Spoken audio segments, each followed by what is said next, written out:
जय श्रीमन नारायण। आज से माता तुलसी का विवाह शुरू हो चुका है। आज से लेकर पूर्णिमा तक भगवती तुलसी का विवाह श्रीमन नारायण के साथ कराया जाएगा। उनके बाल रूप लड्डू गोपाल जी के साथ अथवा सबसे श्रेष्ठ जो होता है वो शालिग्राम जी के साथ। परंतु यदि माताएं बहनें शादी करवाना चाहती हैं तो उन्हें लड्डू गोपाल के साथ ही कराना उचित है। इसीलिए जो आपको सुविधा हो उस रूप के साथ विवाह करा दीजिएगा। आज हम प्रबोधिनी एकादशी, देव उठनी एकादशी जिसे कहते हैं, उसकी कथा सुनेंगे। देव उठनी एकादशी के दिन सभी देवता उठ जाते हैं, मतलब एक अच्छा समय शुरू हो जाता है। सभी देवताओं का तात्पर्य है कि सभी देवताओं के सामने श्रीमन नारायण के उठने का समय होता है।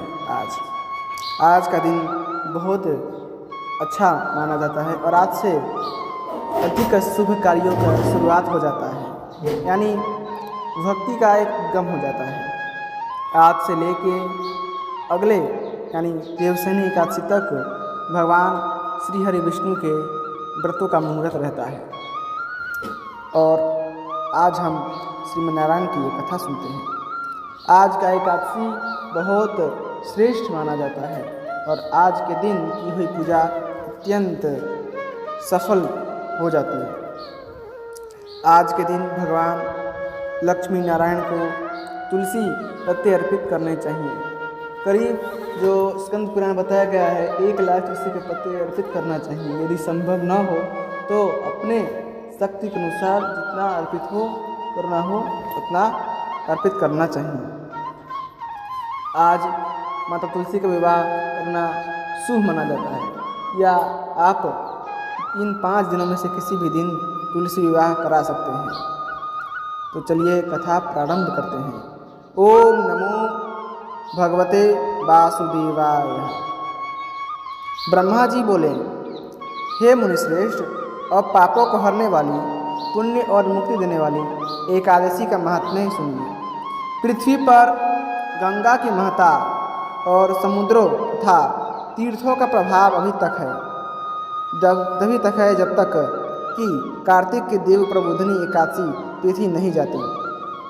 मनुष्य को जब फल 1000 अश्वमेध यज्ञ 1 और 100 राजसूय यज्ञों से मिलता है, वही प्रबोधिनी एकादशी से मिलता है।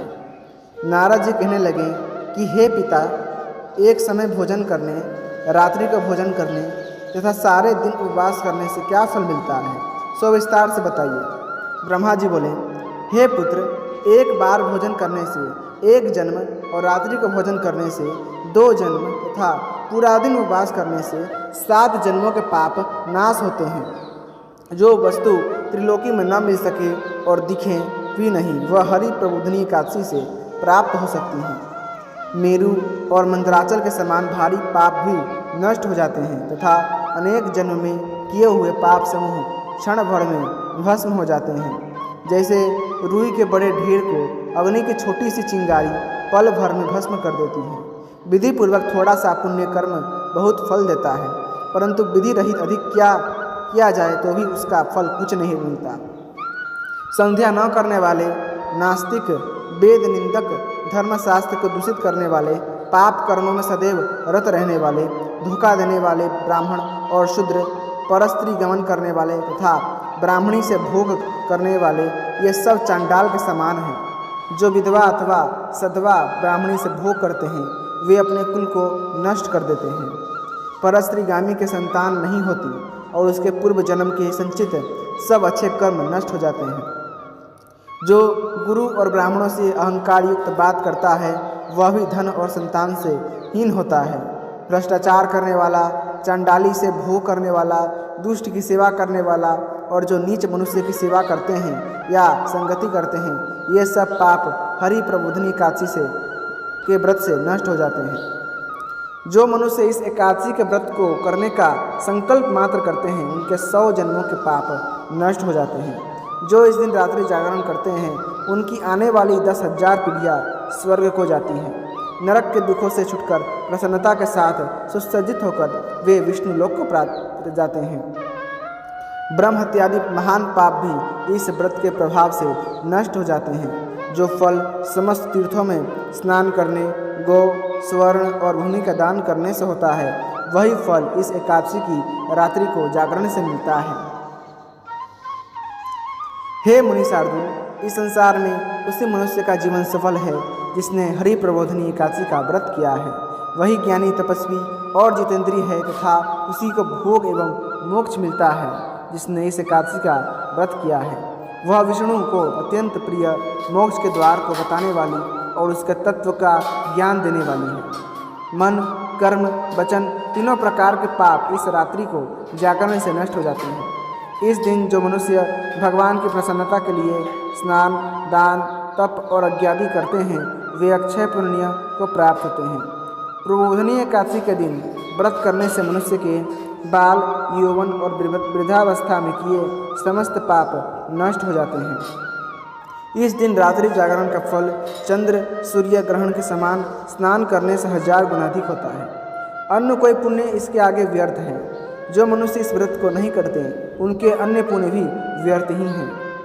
अतः हे नारद, तुम्हें भी विधि पूर्वक इस व्रत को करना चाहिए। जो कार्तिक मास में धर्मपरायण होकर अन्न नहीं खाते, उन्हें चांद्रायण व्रत का फल प्राप्त होता है। इस मास में भगवान दानादि से जितने प्रसन्न नहीं होते हैं, जितने शास्त्रों में लिखी कथाओं के सुनने से होते हैं।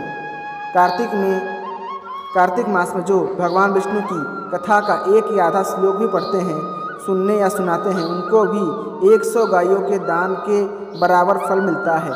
अतः अन्य सब कर्मों को छोड़कर कार्तिक मास में मेरे सन्मुख बैठकर कथा पढ़नी या सुननी चाहिए।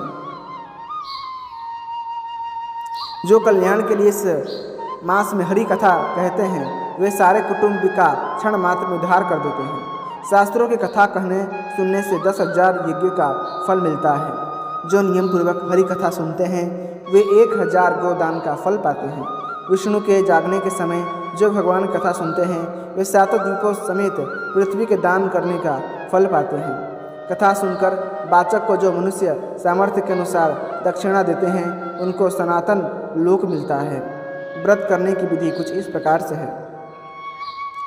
ब्रह्मा जी की यह बात सुनकर नारद जी ने कहा कि हे भगवान, इस एकादशी के व्रत की विधि हमसे कहिए और बताइए कि ऐसा कैसा व्रत करना चाहिए। इस पर ब्रह्मा जी ने कहा कि ब्रह्म मुहूर्त में जब 2 घड़ी रात्रि रह जाए, तब उठकर शौचालय से निवृत्त होकर दंत धावन आदि कर नदी, तालाब, कुआं, बावड़ी या घर में ही जैसा संभव हो स्नान आदि करें। फिर भगवान की पूजा करके कथा सुनें। फिर व्रत का नियम ग्रहण करना चाहिए। उस समय भगवान से प्रार्थना करें कि हे भगवान, आज मैं निराहार रहकर व्रत करूँगा, आप मेरी रक्षा कीजिए।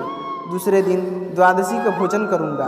तत्पश्चात भक्ति भाव से व्रत करें तथा रात्रि को भगवान के आगे नृत्य, गीत आदि करना चाहिए। कृपणता त्याग कर बहुत से फूलों, फल, अगर, धूप आदि से भगवान का पूजन करना चाहिए। शंख जल से भगवान को अर्घ्य दें। इसका समस्त तीर्थों से करोड़ों गुना फल होता है। जो मनुष्य अगस्त के पुष्प से भगवान का पूजन करते हैं, उनके आगे इंद्र भी हाथ जोड़ता है।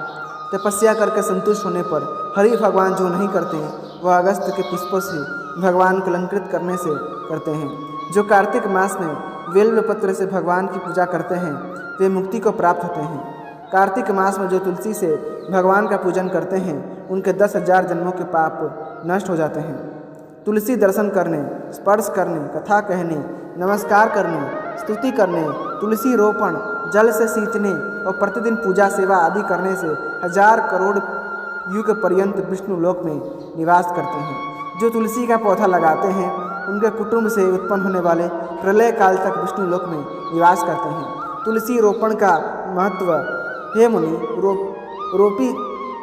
तुलसी जितने जड़ों का विस्तार करती है, तुलसी रोपने जितने जड़ों का विस्तार करती है, उतने 1000 युग पर्यंत तुलसी रोपण करने वाले सुकृत का विस्तार होता है। जिस मनुष्य की रोपणी की हुई तुलसी जितनी शाखा प्रशाखा रोपणी की हुई तुलसी बढ़ती है, उतने ही कुल जो बीत गए हैं होंगे 2000 कल्प तक विष्णु लोक में निवास करते हैं। उसके उतने ही कुल जो बीत गए हैं और होंगे 2000 कल्प तक विष्णुलोक में निवास करते हैं। जो कदम्ब के पुष्पों से श्री हरि का पूजन करते हैं वे भी कभी यमराज को नहीं देखते। जो गुलाब के पुष्पों से भगवान का पूजन करते हैं उन्हें मुक्ति मिलती है। जो बकुल और अशोक के फूलों से भगवान का पूजन करते हैं वे सूर्य चंद्रमा रहने तक किसी प्रकार का शोक नहीं पाते। जो मनुष्य सफ़ेद या लाल कनेर के फूलों से भगवान का पूजन करते हैं उन पर भगवान अत्यंत प्रसन्न होते हैं। और जब भगवान पर आम की मंजरी चढ़ाते हैं वे करोड़ों गायों के दानों का फल पाते हैं। जो दूब के अंकुरों से भगवान की पूजा करते हैं वे 100 गुना पूजा का फल ग्रहण करते हैं। जो समी के पत्र से भगवान की पूजा करते हैं उनको महाघोर यमराज के मार्ग का भय नहीं रहता। जो भगवान को चंपा के फूलों से पूजते हैं वे फिर संसार में नहीं आते। केतकी के पुष्प से चढ़ाने से करोड़ों जन्मों के पाप नष्ट हो जाते हैं। पीले रक्त वर्ण के कमल के पुष्पों से भगवान का पूजन करने वाले को श्वेत द्वीप में स्थान मिलता है। इस प्रकार रात्रि को भगवान का पूजन कर प्रातःकाल होने पर नदी पर जाएं और वहां स्नान जप तथा प्रातःकाल के कर्म करके घर पर आकर विधिपूर्वक भगवान केशव का पूजन करें। व्रत की समाप्ति पर विद्वान ब्राह्मणों को भोजन कराएं और दक्षिणा देकर क्षमा याचना करें।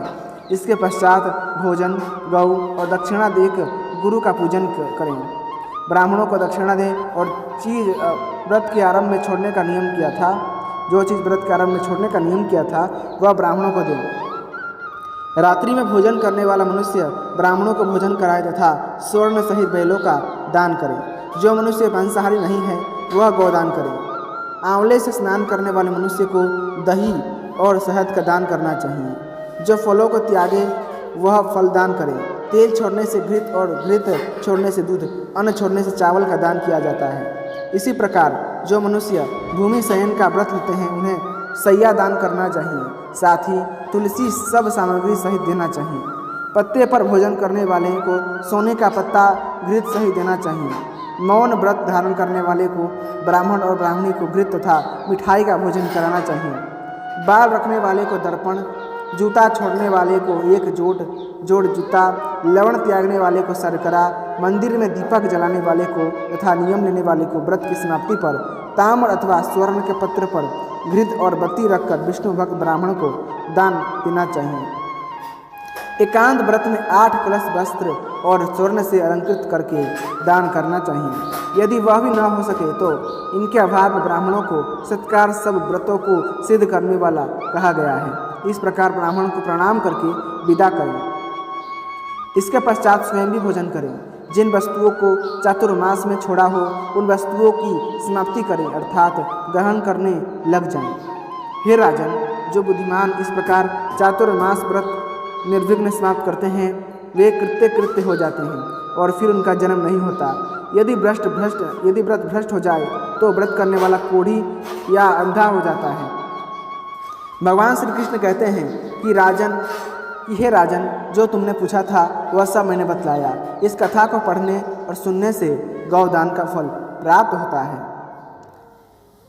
तो भक्तजनों, यही थी प्रबोधनी देव उठनी एकादशी कथा। यदि आपको भगवान श्री कृष्ण की यह कथाएँ पसंद आती हैं तो कृपा करके वीडियो को लाइक करें, चैनल को सब्सक्राइब करें और अपने दोस्तों के साथ इसे अवश्य शेयर कीजिएगा। धन्यवाद। जय श्रीमन नारायण। जय श्री कृष्ण। ओम नमो नारायणाय। जय श्रीमन नारायण।